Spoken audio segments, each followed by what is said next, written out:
Visible de loin, la basilique de Saint-Quentin, la plus méridionale des villes du Nord, dresse son immense silhouette au-dessus des maisons environnantes.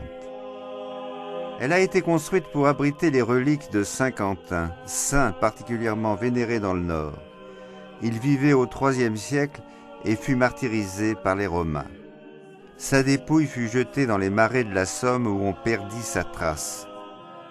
Un siècle plus tard, une vieille femme à demi aveugle eut une vision et retrouva le corps du saint vénéré qui fut transporté en grande pompe jusqu'en haut de la colline toute proche.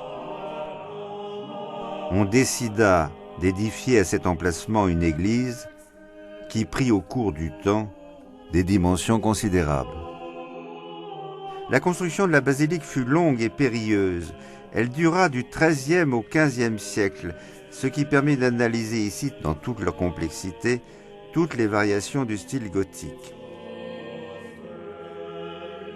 C'est encore le manque de finances qui empêcha l'achèvement de l'édifice.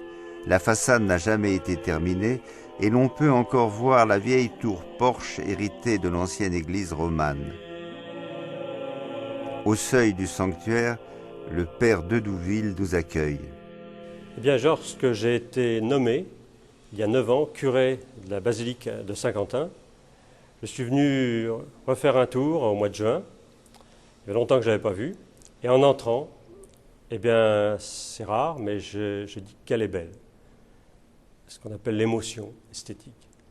Mais pas seulement esthétique, une beauté qui est celle du bâtiment, de la lumière qui était là, mais cette beauté aussi qui est celle de la foi, du témoignage de Quentin. Au fond, j'étais là dans la communion des saints, la communion avec Quentin, ce martyr, ce témoin de la foi au IIIe siècle, et la communion avec tous ceux qui depuis se sont rassemblés et qui aujourd'hui encore se rassemblent pour témoigner du Christ. Lorsqu'il y a la fête de Saint-Quentin, tous les ans, il y a une seule messe pour toute la ville. Et nous sommes là en communion avec Quentin, ce témoin de la foi dans une période de violence, et qui nous appelle nous aussi à être témoins de la foi du Christ, de l'espérance chrétienne dans notre monde, au milieu de nos violences à nous, aujourd'hui.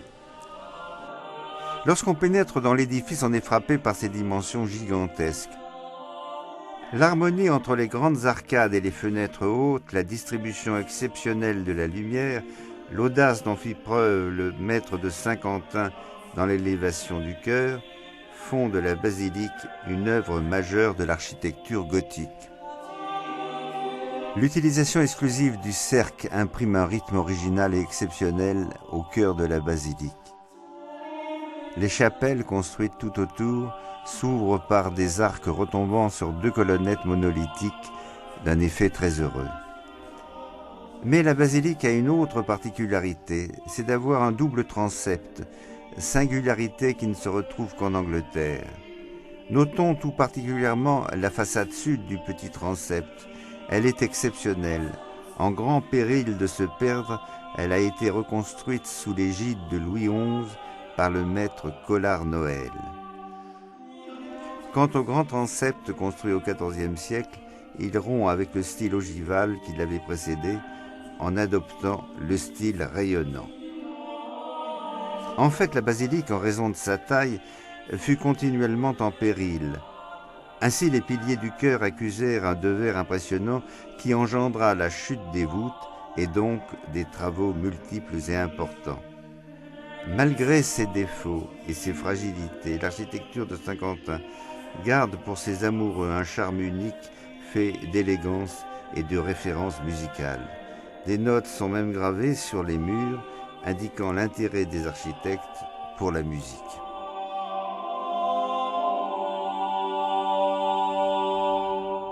Mais cet édifice, comme toutes les cathédrales gothiques, brille par ses verrières. Celles-ci ont beaucoup souffert des révolutions et des guerres. Après 7 siècles d'existence, les vitraux du XIIIe siècle sont peu lisibles. Ils ont été maladroitement restaurés par le XIXe siècle. Ils racontent la seule histoire qui vaille, celle de Jésus, de la Vierge et accessoirement des saints. Ici, un vitrail évoque la belle histoire de Marie, Annonciation, Visitation, Nativité, petite scène égrenée comme le chapelet, La même tradition se poursuit avec le XVIe siècle, mais le style est profondément modifié. L'image est moins confuse et le dessin plus ferme. Sainte Catherine et Sainte Barbe, qui sont dessinées ici, se présentent à nous comme deux jeunes femmes souveraines. Leur prestance rigoureuse suggère moins des êtres de chair que des allégories. Troisième étape, le XXe siècle. Ici sont évoquées des dévotions contemporaines. Le curé d'Ars, qui défraya la chronique par ses rigueurs et aussi ses bontés, et Jeanne d'Arc, l'héroïque guerrière. Les deux saints sont traités selon le mode du moderne style, c'est-à-dire avec élégance et mouvement. Mais les vitraux ne sont pas les seuls éléments qui illuminent la basilique de Saint-Quentin. Des œuvres sculptées sont tout aussi intéressantes. Commençons par l'arbre de Jessé, image traditionnelle dans la plupart des cathédrales. Il représente les ancêtres du Christ pour bien établir une fois pour toutes la véracité du dogme de l'incarnation. Parmi ses ancêtres, des agriculteurs comme Bose, des rois comme David et Salomon. Au sommet, la Vierge, mais au-dessus, le Christ est représenté en croix, association étonnante du dogme de l'incarnation et de la rédemption. Mais il y a plus étonnant encore. Sous Jessé, deux petits personnages sont représentés. Ce sont Adam et Ève, dont le péché a dévié la route de l'humanité. Ainsi, trois dogmes sont rappelés, péché originel, incarnation, rédemption. Quelle leçon de théologie! À côté de ce bel arbre de Jessé, des peintures murales fournissent aux visiteurs des raisons de méditation. La première avait été recouverte au XVIIIe siècle par les chanoines ennemis de l'art médiéval. Elle a été mise à jour au XXe siècle et restaurée autant que faire se peut. On peut admirer plusieurs scénettes relatant la vie de Sainte Marie-Madeleine.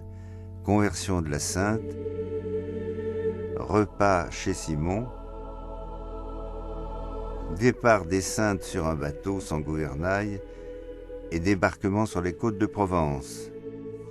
Mort et vénération à la Sainte Baume.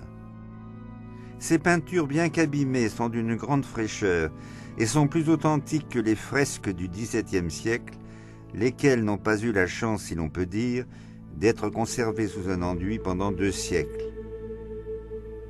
Là, ce sont les scènes de l'enfance, naissance de Jésus, adoration des mages, traitées avec la majestueuse grandeur du grand siècle.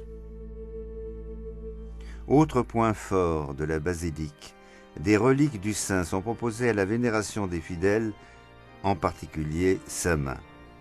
Des anges en métal ont été rajoutés au XIXe siècle pour inciter au recueillement.